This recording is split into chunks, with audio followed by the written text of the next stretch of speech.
Welcome back to The Chosen Life. I'm your host, The Chosen Lawyer. And today I have one of my best friends on, known this man for many, many years. Love to sit with him, have wings, talk sports, Mr. Wayne Frazer. Wayne, welcome to The Chosen Life. I am very, very glad to be here, John. So we've known each other through the sports memorabilia world mostly, but you actually have a long, extensive history checking on LinkedIn there, Wayne, as far as your life in sports, reporting, hosting, writing. Tell us more about how you came to be in your life in sports. Well, I grew up as an athlete, although I don't look like it anymore. Playing football and baseball. I'm originally from the St. Louis area on the Illinois side of the river. I was not a particularly good athlete. I was determined and smart, and that's about all I had going for me.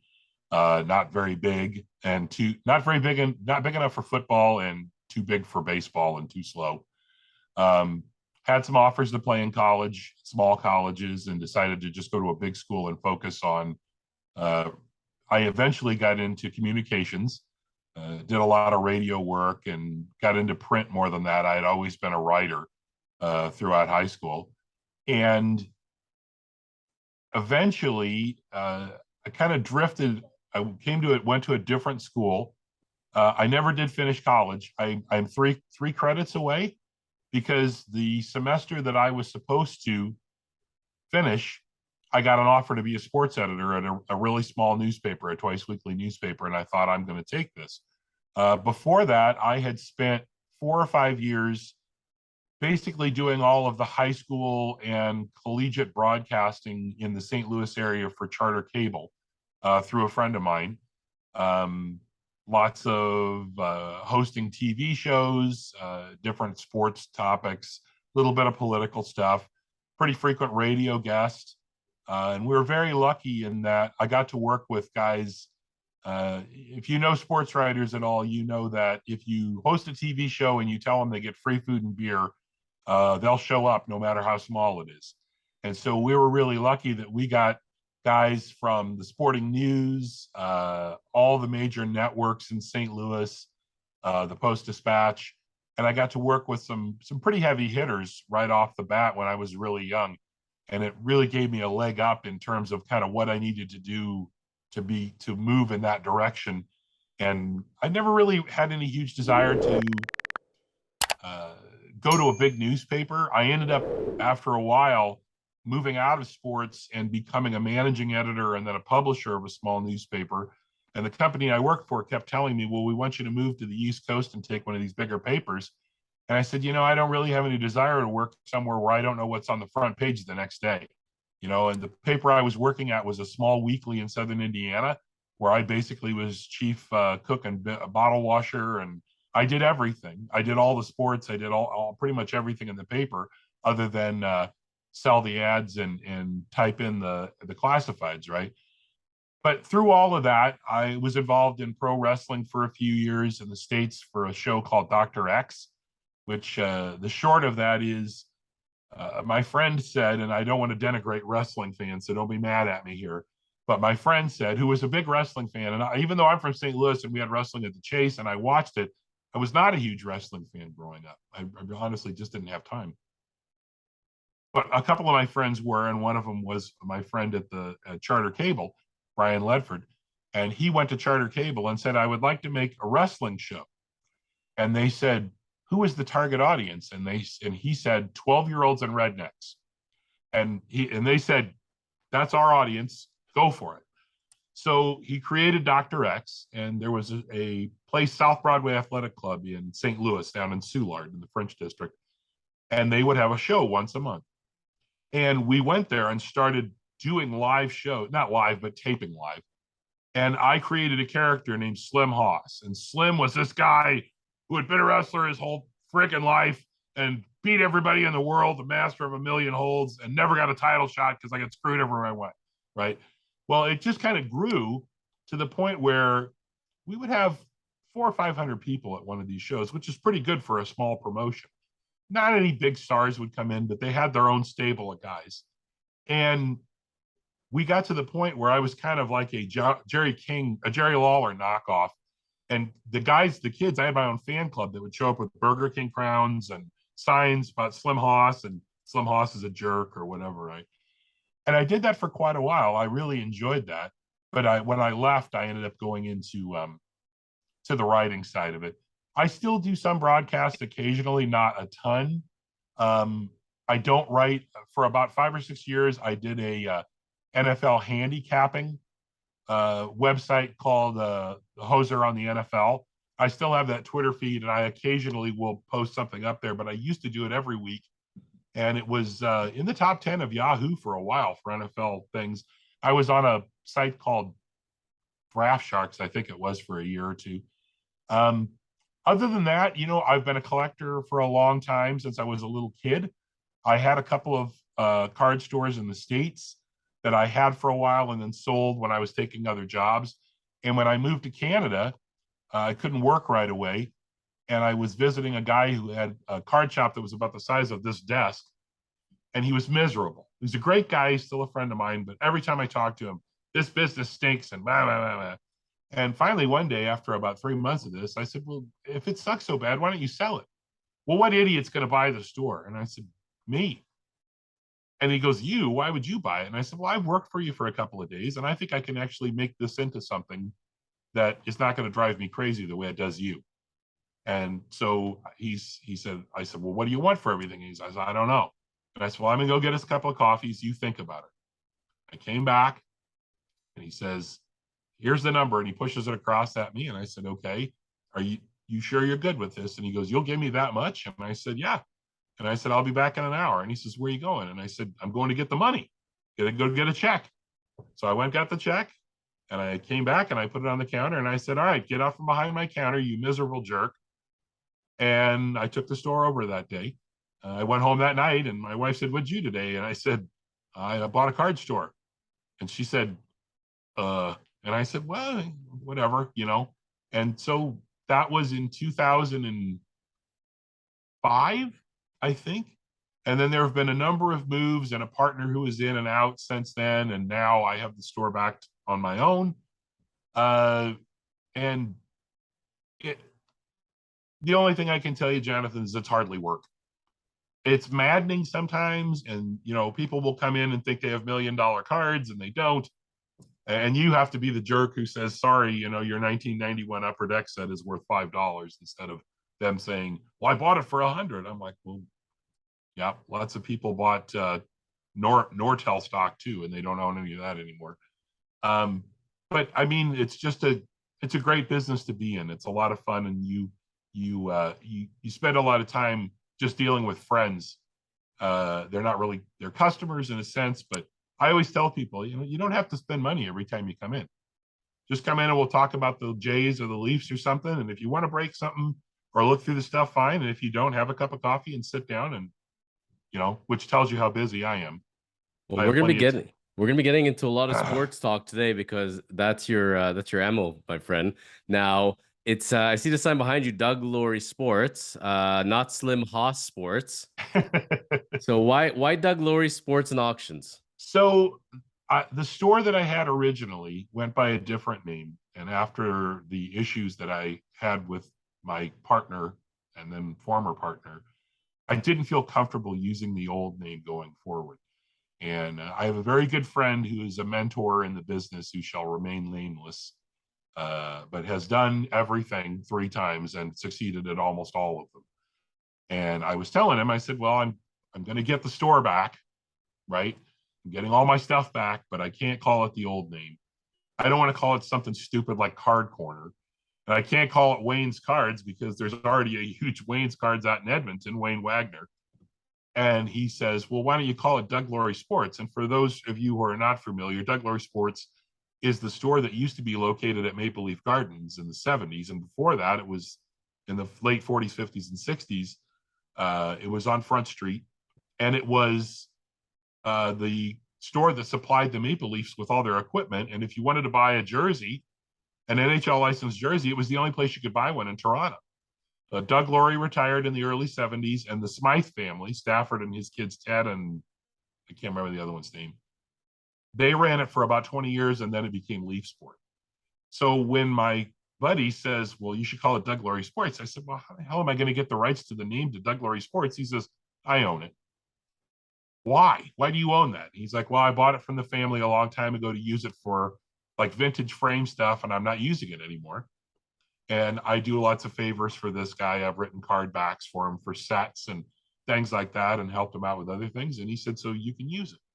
And the great thing is we have there's not that many people who remember it. I mean, the store has been gone since the early 90s, and the original incarnation of the store with Doug Laurie has been gone. Doug retired in the early 70s.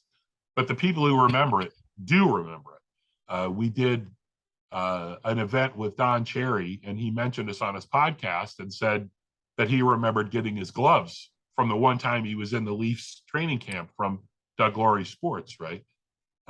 But the neat thing about it is about a month or two ago, I got an email, and it was from Doug Laurie's daughter or daughter. And I thought, oh boy, this never goes well. You know, why are you using my dad's name and everything? And instead, it turned out the family is thrilled that somebody is using the name respectfully. And we have my friend Kevin Shea, who is worked for the Hockey Hall of Fame for years and years, wrote me a nice biography of Doug, and we have it on our website. We had originally intended to convert part of the store into a replica of the Hot Stove Lounge. But of course, over the last couple of years with the shutdowns and everything, one, we weren't open. Well, we could only do curbside service, and two, you couldn't get anything anyway. So now I have a couple of chairs, original chairs, and a potbelly stove, but I don't know if we'll ever actually do that or not. But it was, it's just cool to be tied to that part of the history, right? And for the people who recognize it, they really get a kick out of it. Except sometimes people come in and ask me, are you the original Doug Laurie? And I'm like, Doug Laurie would be like 110 now. So no, I know I look old, but not that old. And the other great thing is I have a guy who works a day or two a week for me, helping me out. And his name actually is Doug. So people will call the store and say, can I talk to Doug? And I'm like, well, no, but yes. Which Doug do you want to talk to? Well, I want to talk to Doug Laurie. Well, you're going to need a crystal ball for that, or to pray. But if you want to talk to Doug about wrestling stuff, well, then Doug's here. I can let you talk to Doug, right? So, but I'm very happy with it, and it's been really cool. It's really neat when somebody comes in and says, "Oh, I remember," right? So, and that name was very, very familiar to me. I was trying to think in the banks of my mind of where I recognize the name, and I know I've seen it, and clearly I was, because back in the day when I was running around getting autographs back in the 90s, I would have been outside of Doug Laurie Sports. Now, Wayne, you ever look back now, miss the days of wrestling promotion, writing, hosting sports? Does that itch ever come back to you, or when you left it, you left it? no, I mean it's still there. I honestly, this morning I'm standing in the shower, and that's probably too much information for people watching who can see me on the show. But I'm standing in the shower, and I was actually putting together in my head the hoser on the NFL, kind of doing some bits in my head to put it together. And I thought, I really should get back to doing that. I really enjoyed it. It was a lot of fun. I just don't know. I have so many other things going on. I have 3 kids at home, and my lovely wife Michelle, and the store, and we promote shows here. And we just had Anthony Corelli, Santino Morella in the store on Saturday, and we're talking about doing more stuff like that. We host autograph guests, and it's just kind of like I look at things now and I think, okay, am I doing that for just me, or is it going to benefit anybody else? And I guess for people who read it and enjoyed it, I had a pretty big fan base, but I don't, it's not going to really, unless somebody comes along and says, hey, we'll give you $1,000 a week to write that column, which they're not. Then I'd rather spend that time with my kids or doing whatever else I can do, right?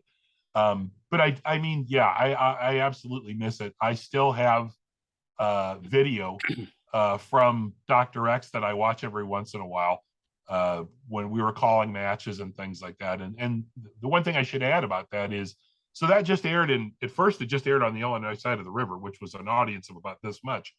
Then it went into St. Louis, and St. Louis is a much bigger audience.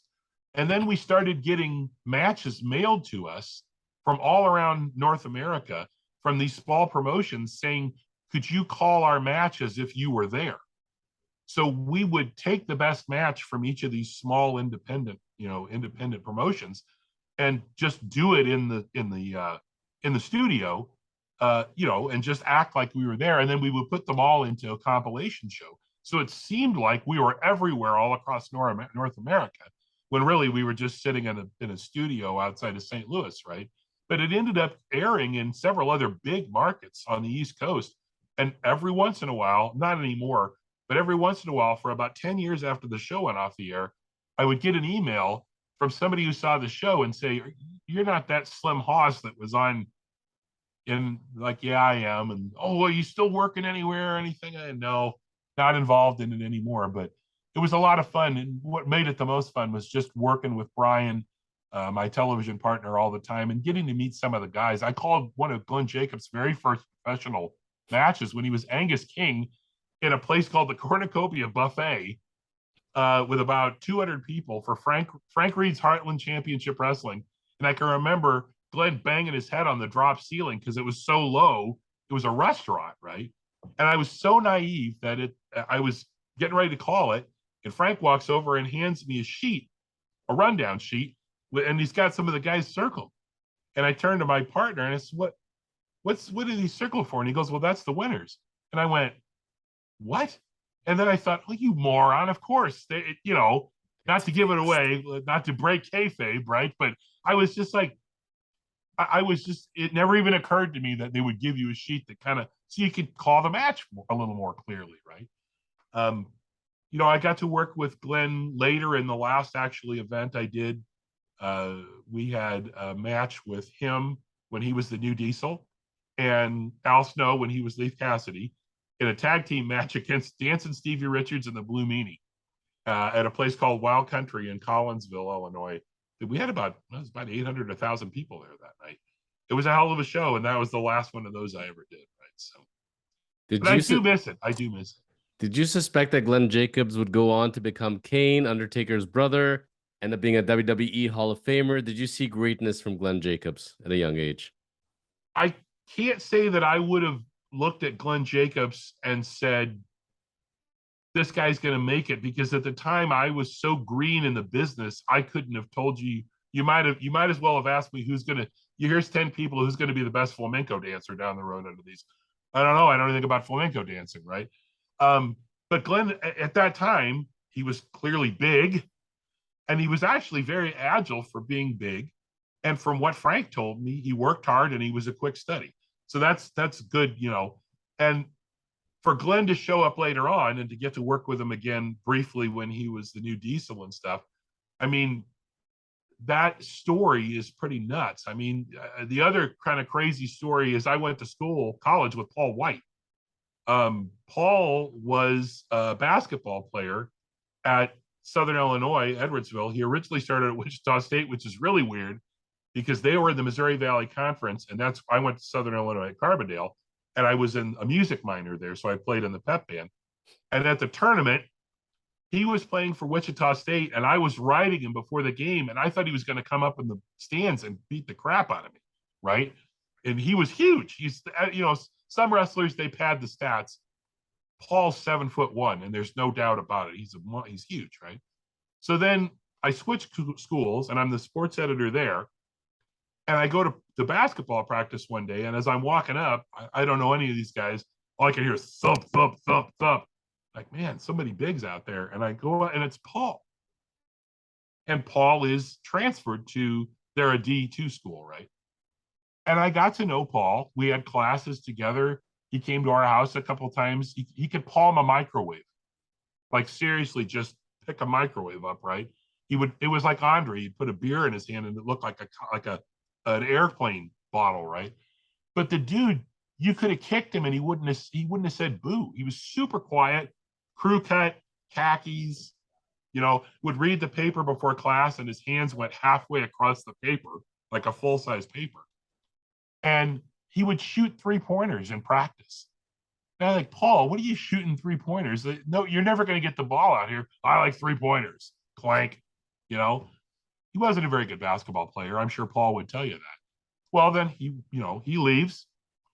Brian and I are sitting in the studio one night putting something together, and I think it was WCW Dungeon of Doom. This guy with long hair and a big beard, kind of scruffy beard, comes out and he's screaming and yelling. And where the heck did they get this guy, right? And Brian looks at me and he goes, "That's Paul." And I said, "Paul who?" And he says, "How many 7'1" Pauls do you know?" And I was like, "Oh my God, it's Paul." And so Paul took off from there, right? But I mean, I don't have any contact with Paul or anymore or anything like that. But, having seen him around for a year or two and having been, kind of an acquaintance of his, what I can say is he's a super nice guy. And nobody in the world was more shocked than me to see him become a huge star in the WWE, not because he wouldn't have the athletic ability or anything like that, just because it just didn't seem to be his personality at all, right? But he turned out he was a pretty good actor and apparently a really nice dude on top of it. Hey, if you get your own show on Disney, you must be pretty good, right? So must be pretty nice guy. Which of his gimmicks did you like the most? You know what? I would have to say I just enjoyed Paul the most when they let Paul just be Paul, right? When it wasn't, early on, they were trying to make him into this big menacing guy, and he never was, right? He just wasn't. It was like when the Boston Bruins tried to turn Joe Thornton into Phil Esposito, right? Phil Esposito was nasty, and he would knock you on your butt, and he would stand in front of the net, and pucks would hit him and go in, and that was Phil Esposito. And then they got Joe Thornton in the draft, and Joe is, he's not a floater. Joe's a passer, right? He's not a score first guy. He's not a rough and tumble guy. And they kept trying to put Thornton in front of the net and turn him into Phil Esposito. And I was like, stop it. Stop trying to make Joe something he's not. And it was that with Paul, too, having known Paul from the past. It was like, just let Paul be Paul. He doesn't need a gimmick or anything like that. Even when he tries to look mean, he doesn't look mean. He just looks like a big dude, and he smiles too damn much because he's a happy guy, right? So when they kind of let him work into that character of, yeah, he's a heel or whatever else, but he's not this over the top jerk. I always thought that was the best angle for him, right? And honestly, the less you showed of Paul wrestling, the better off you probably were, right? Because that's just that Paul's forte was not, flying around the ring. Paul's No, he forte was a was choke big. slam guy. Yeah, That's about he was it. he was he was a big presence, and that's what Paul was, right? So Whereas Glenn Jacobs, had to go through several gimmicks till they found one for him. But that fake Diesel almost destroyed his career. It was people were so upset over Diesel leaving with Razor and then having fake Razor, fake Diesel. It's amazing he came back from it. Considering his gimmick before, you recall the evil dentist, Isaac Yankem? Isaac Yankem DDS. I mean, to me, that's one of my top 5 favorite gimmicks of all time. Nothing will ever top Doink. Okay, Doink is the greatest gimmick in the history of the world. Mixed Mankind is right up there. That's a great angle. I'm a huge IRS fan. Erwin R. Shyster, again, top 5. Money But Inc. with Teddy Biasi. yeah, and you know what? But Glenn sold that character really, really well. It was just a stupid idea, but it turned out okay because Yes. Glenn worked it so hard, but so dumb. Like you and I were talking. I think we talked briefly, or no, was it you or was it my buddy? I like a month ago. My wife was away at a retreat, or she took the kids out or something, and I watched the '92 Royal Rumble, and I kind of live Facebooked it. Right, the Repo Man. Who thinks of this kind of? And it was so dumb, right? But fabulous. I But know, and fabulous. it worked, but it's just like, I mean, who sits there and thinks, yeah, this is a great idea? Yeah, we'll make the Repo Man. People will definitely. I mean, I guess he's a great villain, but I don't know. I know from talking with a few guys in the business, sometimes you get hooked into a bad character and you just get stuck. Go Right. back and I don't know if you remember this character or not, but William Regal at one point was Steven Regal, and he Mm-hmm. was the real man's man Oh character. yes, yes. for about Yep. 3 months, and they even had a theme song and the music video, and he was doing construction, chopping down trees, shaving his beard with the blade, squeezing oranges with his hands. Horrible but amazing. That's wrestling for you. But I think what makes it work is, do you have a guy who is either crazy or so committed to the business that no matter what you give him, he's going to try to make that work as best he can, right? Regal's amazing. Like, that guy is incredible and so underrated, right? Um, but forever you look at all the other gimmicks that didn't work for people, and you think, a few of them were so over the top, absolutely awful that nobody could pull that off, right? But some of the other ones, you think this worked not because it was a good idea, but it worked because this guy just really wanted the business. Anthony, when we were talking about his being pulled out of the crowd in Milan, and I don't want to spoil any of that because hopefully I'll be able to set you up, and Santino can come on here and you guys can talk about it yourselves. And But the get me into story, that wrestling school there. that's right, right. The the story behind how that happened, and a little bit more of that. Hopefully, like I said, I won't spoil that, but it's a pretty incredible story, right? And there are so many stories like that from guys, and not just guys that you think of like big names or whatever else. I'm still friends with some of the guys that I called 30 years ago in St. Louis, and they're in their mid 50s now, and they're still active. They're human wrecking ball, Pete Madden. I mean, I don't think he's wrestling much anymore, but I mean, that guy was nuts. And it was in a small, I mean, I saw him break his ankle in a chair shot where he got caught in the chair and he wrestled with the broken ankle, right? I mean, those guys are committed. They're so committed. It's pretty amazing, right? So, What's actually very funny about all this is when we put together this episode, and I've known Wayne for the amount of years I've known him, I had no idea about Skinny Haas. I had no idea about the wrestling calling. I am a huge wrestling fan. I've been a wrestling fan since I was like 5 or 6. And I could have made an episode just on that. And we'll talk about it more in the future, Wayne, because this is amazing to not know about Glenn Jacobs, Paul Wight. You're just a lifelong sports guy, and sports just seems to follow you, my friend. Wow. well, the funny thing is that knowing that you're such a big wrestling fan and everything, but my knowledge of wrestling is only about that deep, right? Because I wasn't into it when I was young, then I was into it because I was involved in it, and then I wasn't into it anymore, right?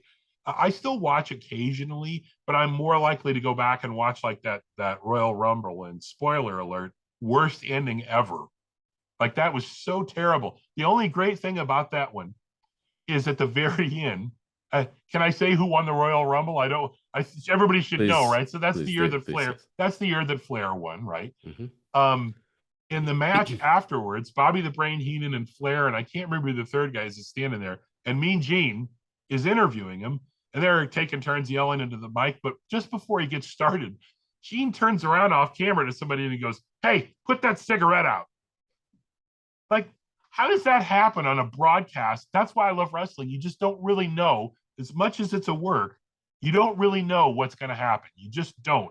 Because something weird could happen. Somebody could go off and do whatever the hell they think they're just going to, this is the night I'm going to screw everybody in the promotion or whatever. And it encapsulates that perfectly, that Gene just, is somebody really off camera lighting up a cigarette, and it senses Gene so much that he stops an interview with Ric Flair after he just won the Royal Rumble to yell at the guy to put the cigarette out?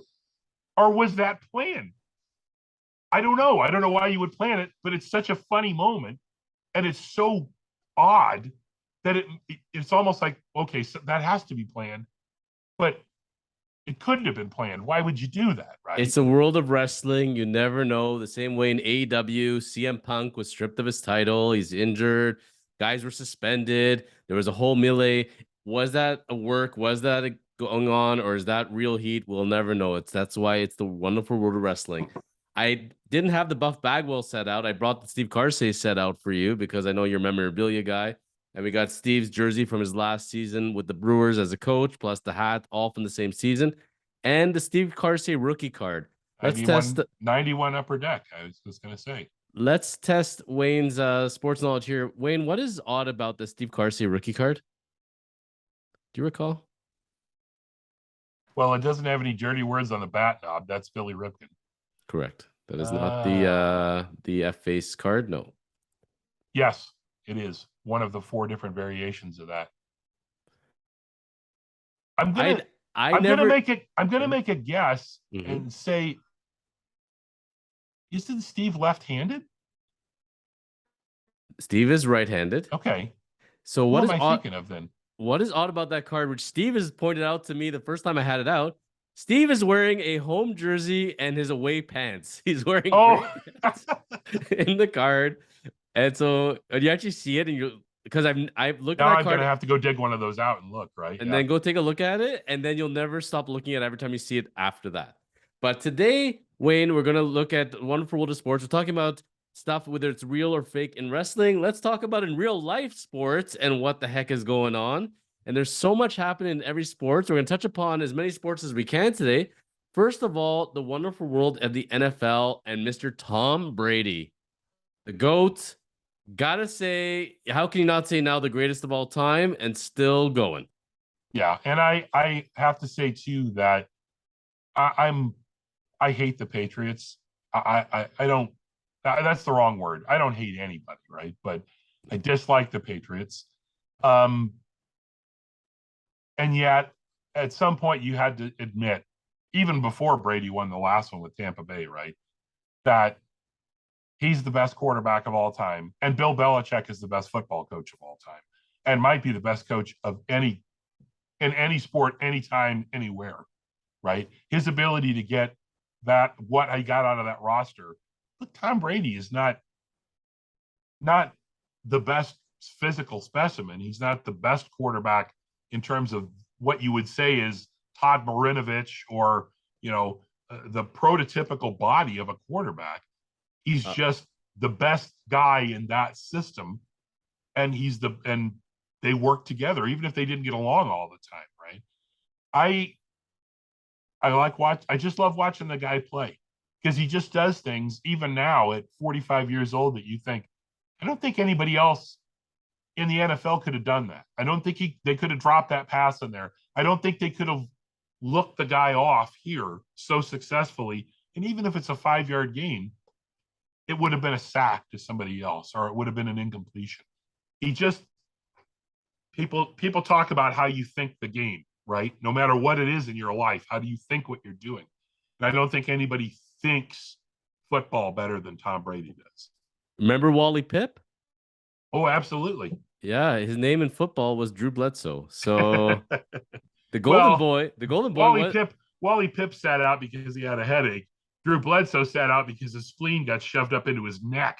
Right. So I feel bad. And people don't realize that when Bledsoe left, and he had a great career after that, Bledsoe was a hell of a quarterback, right?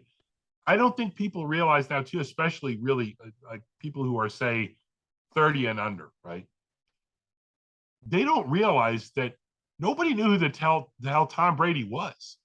Like he wasn't even probably people didn't think he was going to get drafted necessarily, he was right? not a first round pick, that's for Sixth, sure. sixth round pick, I think, out of Michigan. He didn't even start until his senior year, right? He wasn't anything amazing, and yet the scouting for the Patriots said this guy has potential, and he'll fit the system that we want to have. The weird thing is that actually Bledsoe was not that kind of quarterback. He was more of a, let it fly kind of quarterback. Mm-hmm. And that's when things turned. I mean, being from St. Louis, I feel terrible for Trent Green. He had this amazing offense, and then he gets hurt, and here comes Kurt Warner, and all of a sudden, Kurt Warner is the beneficiary of this system, right? Would Trent Green have won as much as I don't know. We won't ever know that, right? But I get the feeling that probably the Patriots would not have been what they were staying with Bledsoe just because he wasn't the same kind of quarterback, right? Well, Bill Belichick will agree with you. I'm sure that he is the greatest coach of all time. Tom Brady would agree with you that he is the greatest quarterback of all time, and Giselle would agree with you as well. I have no doubt. And considering everything that's happened in the offseason, there was talk that he was going to the Dolphins, part owner. Stuff came around. He retired. He unretired. Then he comes back and preseason, got to go take a vacation. What the heck is going on with this guy? I mean, is he basically at the point they're saying, you're Tom Brady, buddy, here's the keys to the kingdom. Do as you need to do. No So questions asked. I don't understand how anybody could be mad with Giselle here. Okay. Tom's 45 now. He's got two kids, two boys that are in the house. They're not grown or anything. He's got a third with, I think the lady's name is Michelle Moynihan. I don't 100% remember. Giselle gave up her career. I mean, we got to remember Giselle is probably worth more than Tom is, right? Yes. Gave up her career modeling. I don't know how much of a career I view that as, but that's who she was, right? So, and it sounds like Tom told her this is the last year. And then he said, I'm done. And she says, great, you can be home with the boys now and everything else. And a month later, I changed my mind. I don't care if you're Tom Brady or Tom Arnold and Roseanne Barr or Tom the plumber. When you tell your wife something and then you go back on your word for what looks like nothing but selfish reasons, she's going to be mad. And I don't understand. People are like, well, I don't understand why Giselle's mad. Well, you go tell your wife something and then completely reverse directions and for selfish reasons and see if she's oh, that's fine, honey, whatever. She might tell you that. At least Giselle's being upfront about it, right? I don't understand. Look, I'm not Tom Brady. I'm not a high level athlete. All I can say is I would think that nobody wants to give up until they're forced out, right? And Tom clearly still has the ability to play at a very high level. But at some point, what is your first responsibility? Is your first responsibility to the Buccaneers or is it to your family and the promises you made to them? And so I kind of wish Tom would have just said, you know what, honey, you're right. I'll stay home and cook eggs and sweep the floor. None of that's happening. Come on, we know, right? It's not like he was going to stay home and be bored. On that token, though, it's not that Tom is going off to the woods and saying, I'm going to be in a cabin with no reception. I'll see you in 8 months. Right. The season, as it is, you got the preseason, which whatever amount he played. How many games now are in NFL season? 16? 17. 17 now, plus the playoffs, which they're probably going to make. But that being said, there's enough time to be at home as well. I know he's got to go watch footage and practice, etc. This is why the good Lord invented something called diamonds and carrots, and there's ways to fix this stuff. But there's a lot of talk on social media. Do you take Giselle or do you take the starting quarterback job in the NFL? Tom's got a quandary. I'm not so much upset about him saying I'm going to go back because Giselle wants him home. I'm upset because he's got two boys. Mm-hmm. And those boys have, I can't imagine, spent tons of time with their dad while he's been an NFL quarterback. And you're now 45 years old and you've done everything you can do. And you made a promise to your wife and your family that you were done. And now I'm going to go play football again. Look, I understand that, I can't just quit my job and say I'm going to stay home with my three kids because I don't have $500 million in the bank. Tom and Giselle do. Yes. So what's your priority? Is your priority to be a dad or is it to be the quarterback of the Buccaneers? I'm not saying Tom Brady's a bad dad. I'm just saying he certainly has the ability to step away from what he's doing and spend more time being a dad. To me, that's where I look at it and I think, man, if you gave me the opportunity, if I won the lottery and I won $50 million, would I close the store? No, I probably wouldn't close the store, but I would definitely hire somebody else to run it. And I would spend more time with my family. Right. So I look at somebody who has the opportunity to do that and doesn't. And I kind of think, I don't know. And I'm sure Giselle, maybe that's the angle she's looking at it from too. It's a really hard thing as an athlete with the competitive juices. I just wrote an article about this yesterday, but Albert Pujols, finding a fountain of youth, you're talking about the St. Louis days and what he's doing right now. And he said this is his last season. He's done. And he's setting records. He's probably going to hit his 700th very soon. And, I think he'll look back. He may consider another year. Like it's when you're at the top of your game, you don't want to ever look back and say, what if? What could I have done more? At that point, you're playing it strictly for the love of the game. There's no other reason. Not playing it for a paycheck at that point. So I can kind of see it from Tom's point of view as well. Plus, we don't live in Tom and Giselle's bed, so we don't know how much discussion there was. Maybe she was more inside with it than people know. But it's amazing how people speculate. Now they're living separate lives in separate houses. They're on the outs. The media loves this. They absolutely Yeah. love it, and I love it. They give us a lot of discussion and talk. But Well, and hell, I guarantee you, the NFL wants you to talk about Tom and Giselle more than they want you to talk about Deshaun Watson. we're not going there. There's certain places we're going. We're not going to Deshaun. The same way I was gonna say that, when it comes to Giselle getting upset, it's not a question that he went to Colorado for some massages and had to buy a pink diamond, Kobe, but we will not Right. go there either. Another guy interesting in the news all the time, and I'm kind of getting sick of him, is Aaron Rodgers. What's his girlfriend's name? Like No, Moon they Unit? broke up. Oh, they Moon Unit Zappa or something like that. I was reading. I He was don't at know. Burning No. Man. I know that, and I think, all right, okay. You're a 40-year-old woman at Shayna Burning Man. Burgess. Shayna Burgess, is that her name? Okay. Well, Sure, we'll go with that. She had some sort of weird, like, moon rising something or other, like that they were referring to her in the articles, and I thought, what?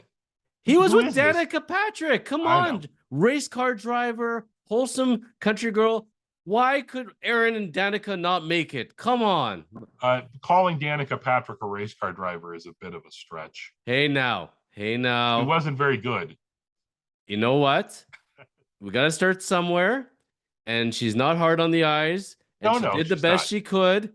And she looked great in her outfits. And she did a lot for race car driving in general and to bring up the sport and bring it gender friendly. So thumbs up to Danica Patrick. But I really thought her and Aaron Rodgers were going to make it. Now Aaron is just bouncing around, talking about his status as far as vaccinations go and then his relationships. I just wish Aaron Rodgers would just shut up and play. Like, honestly, you're getting paid $40 million a year. Maybe the issue here too is we keep seeing that Aaron doesn't stay with the same woman. He has problems with his teammates and his problems with his coaches, and he has problems with the ownership. Well, what's the common denominator in all that stuff? Sounds like it's Aaron Rodgers, right? So I like to watch Aaron Rodgers play. I don't really have anything against Aaron Rodgers, but yeah, I just kind of feel like at some point when there's drama around you all the time, you're probably the cause of the drama. So they drafted another quarterback. Now his feelings are hurt. If we had Aaron Rodgers on the show, I would say, Aaron, I'd like to know the amount of meditation and yoga that you're doing right now in your life, because I think you're going to need it. I think, Aaron, you're looking for a lot of love from other people, but you'll never get that love if you don't have that inner love for yourself. So I think Aaron Rodgers needs to look for some inner love first, and then he'll be able to give love to others. I don't know. They drafted Jordan Love, and that love didn't help him at all. I'm glad you caught that.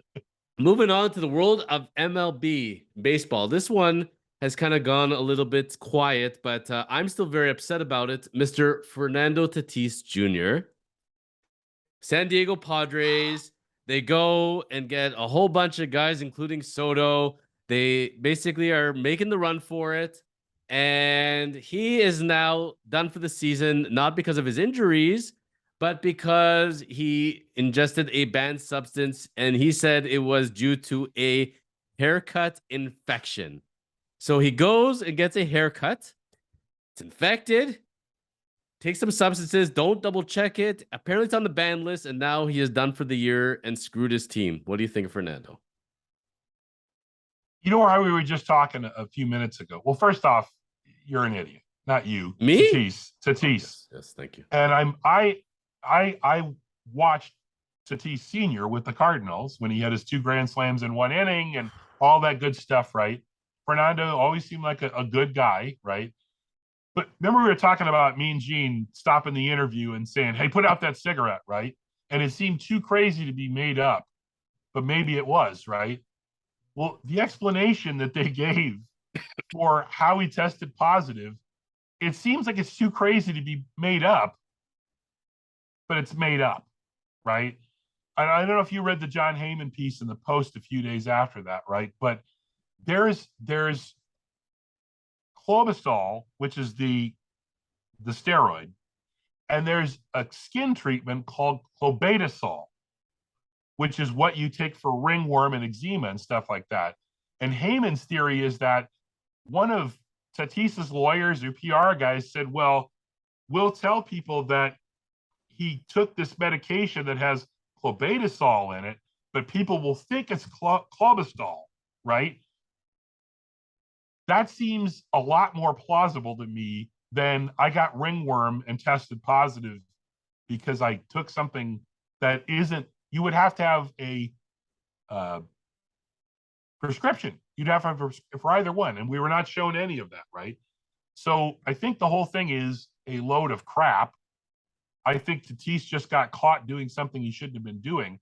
And what I really hope, I'm not particularly a Padres fan, and if they were in the World Series against the Jays, I clearly would root for the Jays, or if they were playing the Cardinals, I would root for the Cardinals.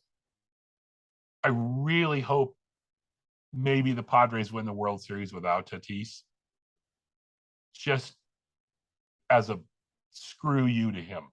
We didn't need you, you self-centered jerk. Because I don't know how you ever come back. How do you come back from this and your teammates ever trust you? Like, what in the world did you need to do this for? You know what? He's got 500 million reasons or whatever contract he has to keep him warm at night. And steak dinners. If they win the World Series, you're the lawyer. They win the World Series. Is there an out in that contract that the Padres can void it because he got suspended and broke the rules of MLB? Guarantee you there is not, because the union there is pretty strong, and I've not seen the contract.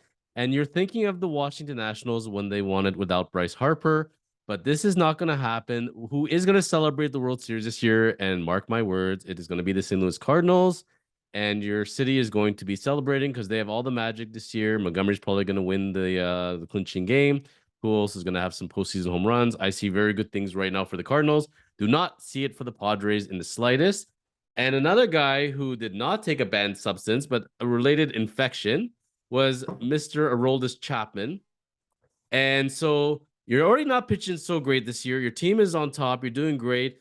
What's a really good idea in the stretch of the postseason to do? Let's go get a tattoo. Let's go get a tattoo on our leg, and let's get it infected, and let's get ourselves on the injured reserve. Brilliant move, you think? I like what Aaron Boone said about this. He said, and this is the way I am too. I don't have any tattoos.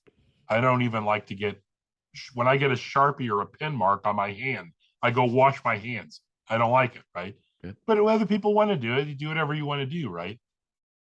But where did he get the tattoo done? Like, was it in a back alley behind the stadium or what? I mean, and yes, it's not very smart. And maybe this is a crazy thought for all this. The off season. How about get it done during the off season? Like, what was so pressing that he had to have a tattoo on his leg immediately? His girlfriend's phone number? His own phone number? I don't know, the number of millions of dollars he had on his contract in the years remaining.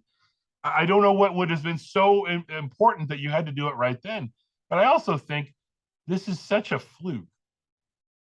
We probably, I would guess 100 players a year get a tattoo during the season and nothing ever happens, right? But I will be curious to see now if you see put into contracts, you cannot, like you could, they used to say to, who the hell was it that had in his, was it Tug McGraw? That he couldn't ride motorcycles during the season. They all have that now, right? Yeah, the guy's like, yeah, right. Yeah. Are they going to add that into contracts? Because whether it only happens once in 10 years or whatever, it's still a stupid thing to do during the season. Wayne, if you're paying me $15 million a year, you know what I'm doing after the game? I'm getting myself wrapped in bubble wrap. I'm getting myself delicately placed into the limo, driven straight home.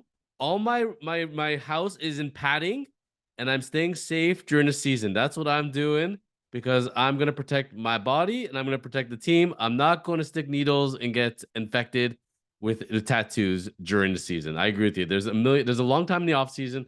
What was the guy? And on top of it, he wasn't pitching that great, period. And they were on top of baseball at that point, and that's something they did not need.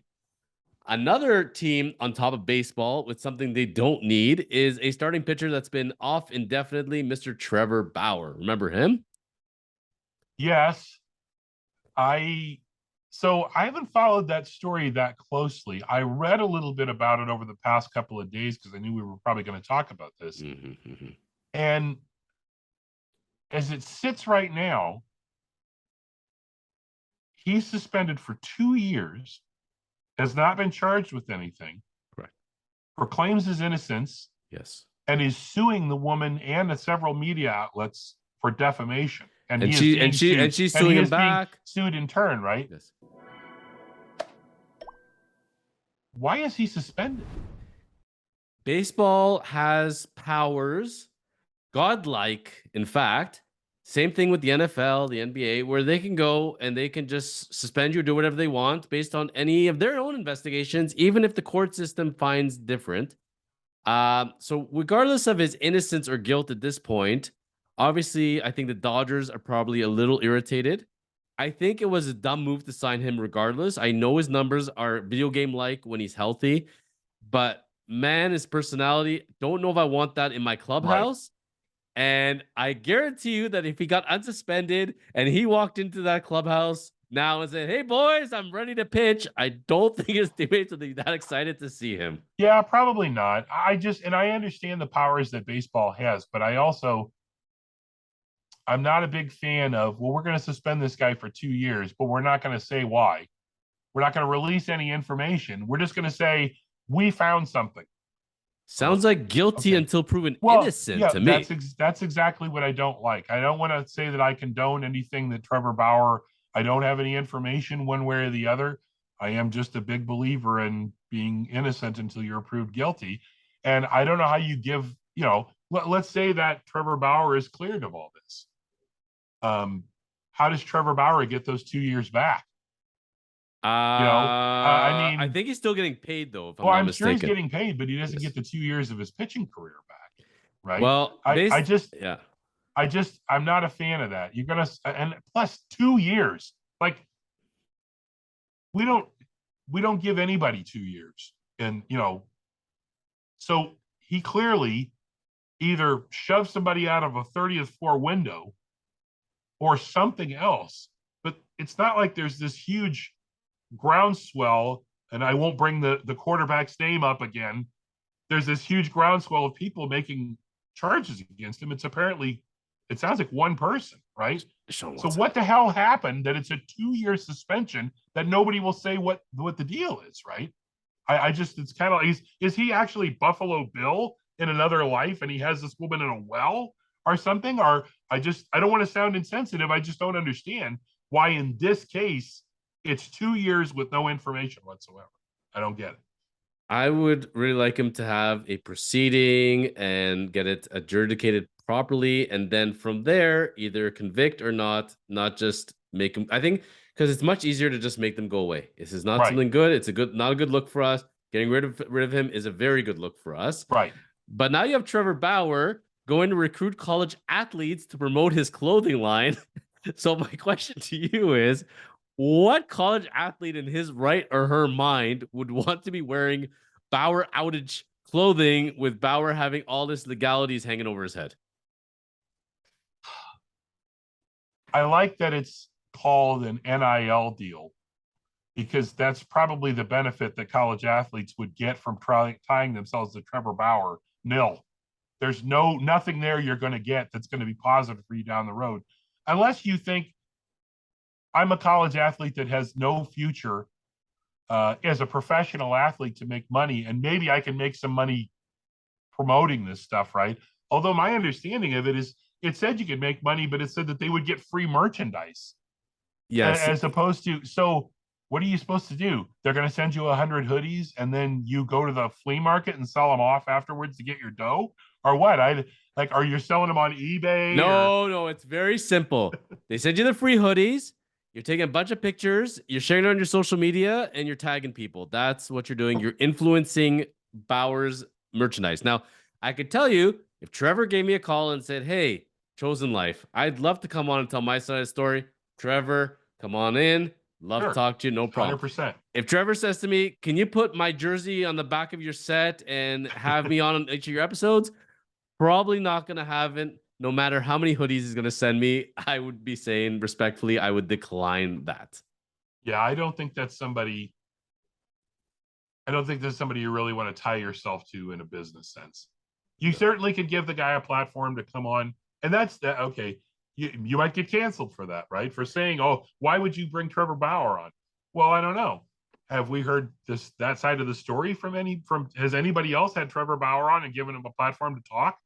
I don't know. I don't Don't know if follow he it. wants to Yeah, well, talk. that's it. I don't know whether he wants to talk, And if right? he does, I would tell him I'm not going to hold back. I'm going to be asking you some hard questions. I don't know if you're going to like it very much, Mr. Bauer. So that's where I don't see him. And I've been trying to dig up John Rocker actually, Mm-hmm. because he was traded with Carsey in that big trade with the Braves and Indians.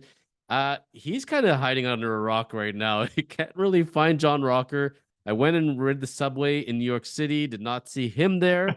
So not really sure I can find these guys. But speaking of New York City and Brooklyn, speeding off to the NBA, the one team I got to bring up, which is anybody else like deluding themselves into this shit show called the Brooklyn Nets? Like, my God, like seriously, like we got KD, we got Kyrie, we got Ben Simmons. Like, oh, it's gonna be a long year there. I can't see anything good coming of this. You? I think we've sort of lost the track in what makes good teams, right? There are occasions where you can throw together the three most talented people and they get along. And there are enough basketballs to share or pucks to share or whatever else, right? But that's pretty rare. It's not very often that you go back and you look and think, if you look at the team that is clearly the most talented team, in basketball, I would say it happens more than it happens in any other sport because basketball has become such an individual sport, right? Right. But if you have three guys that are all kind of head cases and all seem to be me first, you second, or maybe me again, and then you third, I don't know how do you hope to build that into a winner, right? Plus, I guess as long as you win once, it doesn't make any difference, right? Then oh, we won the title, right? But I kind of thought when I first moved here, like around 2005 or 2006, I was driving home one night. I lived in Richmond Hill at the time, and I was listening to the fan, and they were talking about it was the end of the season, and they were talking about close to the end of the season as a trade deadline for the Leafs. And if we go out and pick up this guy or that guy, we can get into the playoffs. And I don't ever do this, especially as somebody who used to host talk shows, because I don't want to listen to people call in because most of the people who call in are morons.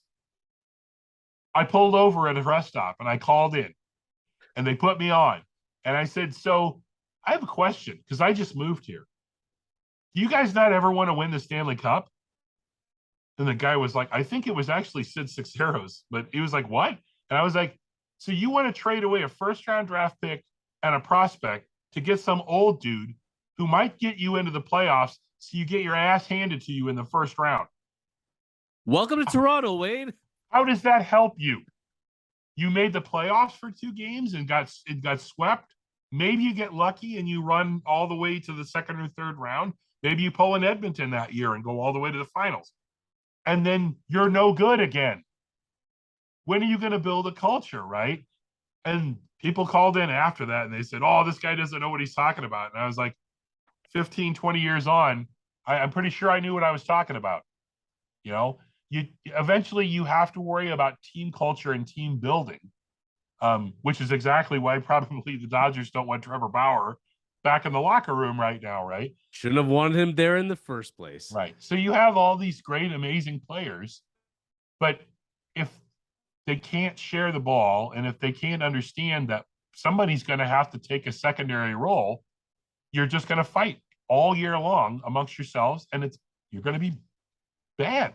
You're just not going to be very good. You might make the playoffs on the sheer talent that you have, but I think somebody else is going to be better than you in a 7 game series and with a good team, right? I had a ton of people on social media harping on me and my partner David Corman when we had one of our last episodes. We were talking about KD and talking about why the Raptors will be a good team without KD. And there is no reason to rip apart this team for KD. And Scotty Barnes, rookie of the year, plus, plus, plus, plus, plus that it would Mhm. take. So you're going to rip out the heart and soul of your team. You're going to bring a guy older, injured, malcontent.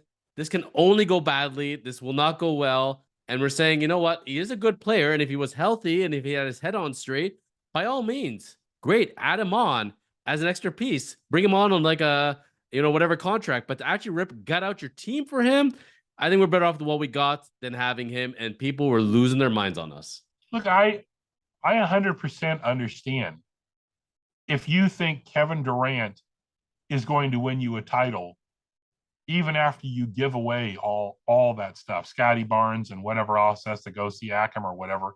And I'm not married to any individual player on the Raptors roster, right? I have a lot of faith in Nick Nurse and his coaching staff. I have a lot of faith in Masai Ujiri. That faith tells me that unless Masai Ujiri can absolutely pull one over on the Nets, if you can get Kevin Durant for a stupidly low number or a stupidly low return, okay, I'm willing to take that shot, right? But aside from that, no. Like I don't even want to give a decent return for him because I don't think he's good for the team, and he's not Nick Nurse's kind of guy. He's not Masai Ujiri's kind of guy. I just wonder how much of this has just been. You remember we were talking. I was talking about this with somebody the other day when Yu Darvish was coming over from the Japanese league, right? Yes, yes, And everybody was in on Yu Darvish, yes. and the Blue Jays said, "Oh yeah, we're in, we're in, we're in." And it turned out they were $40 million below the winning offer. But for a long time, Jays fans were like, "Hey, look at the effort they're making. They're in on Yu Darvish, right?" I wonder how much of this is just they don't have any interest in Kevin Durant unless they hand him to him. But why not just let I don't see Ujiri and Nurse saying much about it, but every time I open up an app, there's a story in there about, oh, here's the possible trade for Kevin Durant. Dude, unless it comes from Masai or Nick or somebody like that, it's just hot air, right? It's people filling time. And I just can't see that, like I said, unless it's an absolute steal for the Raptors. And even then, I think you really have to think about it. Look, the way You know, Masai operates, also, he's not going to tell you. You're gonna no. find out about it when it's done. Yep. And he keeps it close to his vest, and that's called being a smart GM slash president, which he is now. And finishing off on basketball, depending on how well Doug Laurie Sports is doing, can you spare some cash from A-Rod? Because A-Rod needs a couple of zeros to be able to close off on the Minnesota Timberwolves, his purchase there with his business partner.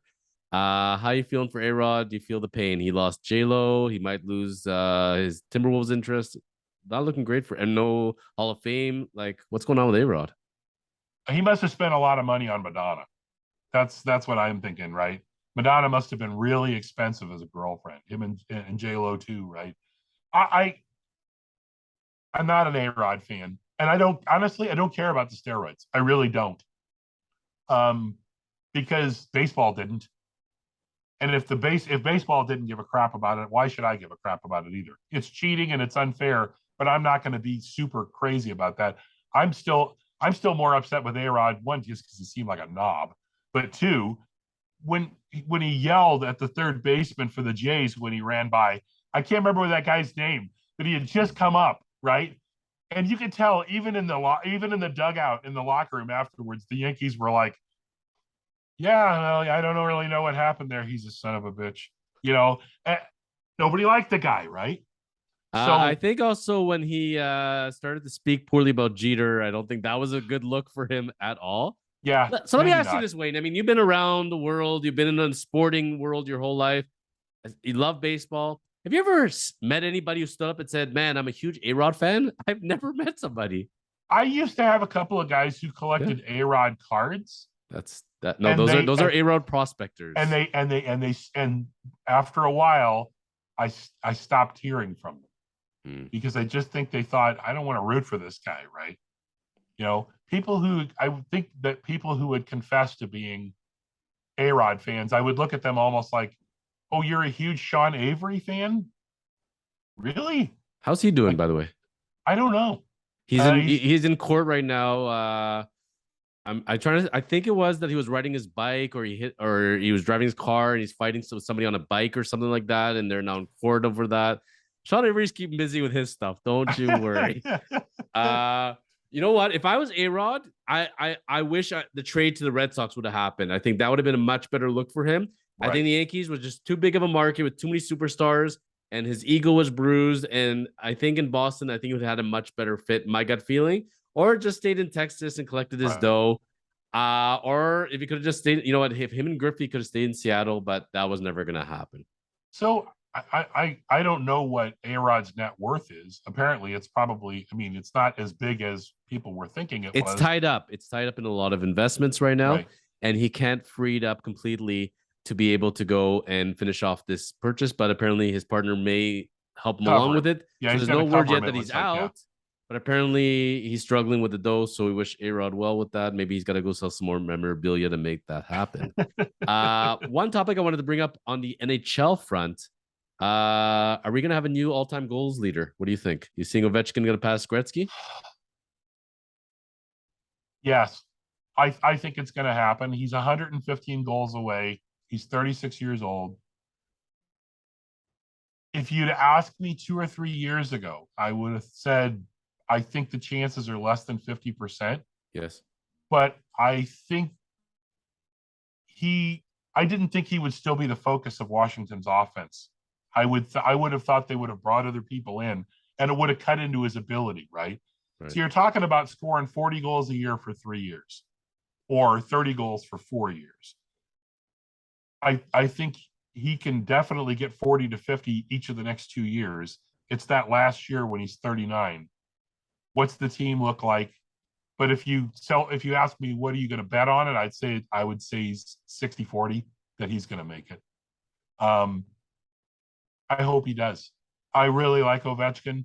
Um, I think that for a long time people viewed him as a one-dimensional. This is all he does, right? But no, is he a great passer? No, he's not terrible. But does he do a lot of other things in the game? Is he physical? Yes, he's physical. He does a lot of other things, right? I think we have maybe somewhat understandable trepidation about thinking that Russian guys are going to stick in the league for a long time. And, a lot of Russian players have either left or they've kind of hopped around from team to team. And I think people for a long time thought, Ovi may just call it and go home, right? KHL. Yep. He's not that guy. I think he's locked in now. And I think he will work his butt off, just like Pujols. He's going to work his butt off to get to where he wants to go, and then that'll be good enough for him, right? I wish Yager would have stayed in the league the whole time, not left and done his thing. I think his numbers would have reflected it, but that's fine because that's who Yager's personality is. What I like about OV, one team his whole career. I want him to Yeah, stay there, retire there. I think it's a good look. I saw him live in a interview talk show, and really cool dude to watch and very personable. I think he's great for the game. I would love to see it. And I think Gretzky, you know what? I think he reflects on it, and I think he'd be okay with it. I think yeah, knowing is the record could go, and saying, you know what, I think you're a good guy for it. So I think that's a nice kind of send off. Obviously, if Lemieux could have stayed healthy, it would have been Lemieux, but yeah, that's not how it works. So it's amazing, how many factors people have to think about this. Number of years, injuries, teammates, luck. There's a lot that goes into this stuff. Think about the Ripken streak. Think about what goes into sports. Look at what Brady's doing. It's unimaginable considering how long the average NFL player lasts in football, which is very slim. Seeing what he's doing now, Tom Brady. Then think about Ovechkin. I just think it's good for the game in general. It's good to grow the game. We're talking about it, and it's time to create new all-time leaders. So and let's and do it. talk and also talking about differences that you have to factor in. Also, remember the fact that Gretzky played in an era where lots of guys were scoring 40, 50, 60, 70 goals, right? There were lots of guys out there putting the puck in the net, a bunch, right? Ovechkin has played in an era where 35 or 40 goals some years was the Rocket Richard trophy, right? It was tough to get 40 goals. So for him to do it as consistently as he has for as long as he has, to be able to get even close to Gretzky, it's a pretty big difference to me in terms of eras, right? I don't know. I would have to. It would almost be like what is the stat adjusted pitching, right? Where you can Yes. look at pitchers against eras. You know, God forbid me take anything away from Bob Gibson, right? But that year where he had the 1.12 ERA in 1968, where the mound was 8 feet tall, you know, and he was throwing downhill at everybody. I mean, everybody was good that year. They weren't Bob Gibson good, but everybody was better than they should have been, right? If you put Bob Gibson in the era now, you know, the chances that he throws to a 2 ERA are almost none, right? If you put Ovi in that sort of 80s environment, how many goals would he have had in the 80s alone? He might have scored 650 in 10 years, You think right? about So, yeah, you think about that era, the 80s, early 90s in the NHL. You had a 3.3 goals against as a goalie. You're making the All-Star team. You have a 3.3 now. You're out of the league. yeah, And look, it go back and look at any of the footage. I watched a documentary on the World Hockey Association yesterday. Mhm. And, you know, it's an interesting story. But you're watching the footage and the goalies are 5'10" and a buck 75, and they're wearing the equivalent of egg cartons on the front of their legs instead of couches, right? Yeah, I guess the puck's going to go in more then. So I don't know the number. I should have looked it up before I came on, but sort of that let's look at how many goals per game were being scored versus how many are being scored on average for his career. Even Lemieux, by the time Lemieux got into the league and got to be a big star and was healthy and everything else, the league had shifted back and it wasn't quite so offensive. There was a lot more clutching and grabbing. There was a lot more, you know, flat out hitting and stuff like that. It was a lot more contact. I still think if Lemieux had been healthy his whole career, I don't know if he'd been a better player than Bobby Orr, but he would be a better player than Wayne Gretzky. You remember Goons and Enforcers? That was a thing. Oh yeah, absolutely. Yeah, all those guys. Think about the fact that, you know, I tell people, you talk about Gretzky, right? Gretzky had Semenko from day one. Boom. Semenko's there to cover him, and they had a couple other guys like that too. They weren't rockheads. Semenko was a pretty good player, right? Lemieux had nobody because he was huge. And they thought, oh, he can take care of himself. And he got the crap beat out of him for like 3 years until they finally went out and got a couple of guys, Rob Brown, guys who could protect him a little bit, right? Yes. But for 3 years, he just got destroyed in every game. And if think about how much better even those 3 years would have been if he had somebody else, if he had Dave Semenko or if he had Bob Probert or somebody like that, somebody to watch his back, right? But it wasn't. It was Mario Lemieux and 15 other guys who may or may not have been players in the league on any other team because they had tanked so badly to get him. There's a great documentary about that, about how the guy who ran the team that year will not admit that they tanked to get the number one overall pick. And everybody else was like, yeah, we tanked. Like, look at the guys that we had on the roster at that time who never played in the NHL again anywhere else. We tanked, right?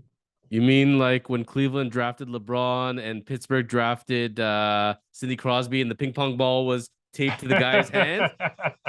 Come on. Come on. We you were talking all knew that was gonna happen. you were talking about Ovechkin finishing his career with the Washington Capitals, and I hope that happens. I hope it's not a Marty Brodeur to the Blues situation, right? But and Brodeur did that because he thought he was going to get a big spot in management, right? And it didn't end up working out, I don't think. But how crazy would it be if the Penguins traded to get Ovechkin at the end of his career, and you put Ov, Crosby, and Malkin together on a line for a year? That would be insane. Think about how much fun that would be. That's called an all-star team, and I And you don't wouldn't have anybody else on your team. It would just be don't need those three anybody guys, else. right? Don't need anybody else. I hope he stays with the Capitals. I hope so. Wayne, I gotta tell you, man, we're out of time. This has been an ultra pleasure, man. I think you have forgotten more about sports than most people will ever know. And every time we talk, we dig into a new layer. I just learn more and more about you, man. And there's a reason why we're friends, and it's a common love of sports for sure. Well, 100%. Anytime I can jump in and you need a guest, you're welcome to give me a holler. Also, anybody who's out watching and you have questions about collectibles or anything like that, You can reach us at DougLaurieSports.com, Doug Laurie Sport with no S on Twitter because it couldn't fit it all in there. Doug Laurie Sports on Instagram. Feel free to reach out if you've got questions. And other than that, I'm sad we didn't get to talk about Jake Paul. We had that on our list, and we're gonna have to wait for Jake Paul. Jake Paul is a whole other discussion. No, trust me. We can skip Jake Paul. I don't have a problem with that. I think life pretty much has at this point. So, but I will be putting your Instagram handle so people will be able to reach you. And I encourage people, any sports conversation, it is a fact that you can remember something, reach out to Wayne. He probably knows it. And anything in the memorabilia world, as far as you're looking to buy, sell, trade, this is your guy. This guy eats, breathes, and sleeps sports memorabilia. So contact Wayne for your sports memorabilia needs and have a lot of fun checking out his Instagram and his website. Wayne, honestly, an ultra pleasure, and definitely want to have you back for more sports talk. As far as, because look, sports is a part of life, and it's definitely part of the chosen life, as far as I'm concerned. 100%. Hopefully, we'll get you up here at the store at the Kozlov Center in Barrie before too long. And as well, Santino, appreciate. We just missed him, so Santino Marella, WWE superstar, was at the store for signing. And please, if we can get him onto the show here, we'd love to have him, because I want to take some classes and learn to become a professional wrestler. I want to fulfill one of my dreams, Wayne. Yeah, I talked to him a little bit about that, and he also, Anthony and I are gonna work together, hopefully in the future. Like he was telling me, he has an event coming up with Chris Masters, Damian Sandow, and the Bollywood Boys, and hopefully that one's going to be too quick for me to be able to do anything. But hopefully, if we can hook the two of you up, then he might be a conduit for you to be able to talk to these guys too, right? So there's nothing better than talking to wrestlers, man, because wrestlers have the best friggin' stories ever. As much as you want to talk about baseball or hockey, guys are good, but wrestlers have been everywhere and done everything, and they'll talk about it, right? Once they're out of the business or they're on the downside of the career, hey, let's talk about it, baby. Let's shoot. All I gotta tell you, Wayne, I know I have the show with Buff Bagwell called The Real Mark Bagwell, a wrestling docuseries. Every week premieres on Saturdays, and we have his first cousin on as well. And you want crazy stories of wrestling and life? Buff Bagwell, it doesn't get better than that. When he brought up his story about brake lighting as a kid, so driving around and somebody does brake lighting on you, and you come out of the car and you start shooting your gun up into the air, that's real life wrestling for you. Where did Buff grow up? Buff grew up in Marietta, Georgia. Oh, okay. Well, that's all you have to say. That's right. No need to say more. And he's just talking about brake lighting, and just crazy stories seem to follow the guy, and it's just amazing. And that's what I was saying. It's the real Mark Bagwell. You think, it's Buff with the top hat, but that really is Mark. Like the dude that has followed him his whole career. So many interviews, and we said, let's do a series out of this. And so you're right, man. If you want to talk about crazy life stories, it doesn't get better than professional wrestling. 100%. Well, we'll talk soon, Wayne. And as we sign off, we bring out the guns. Got to. I have a little pea shooter there. That's go. About it. And we say, keep living the chosen life. 100%. Thanks, Wade.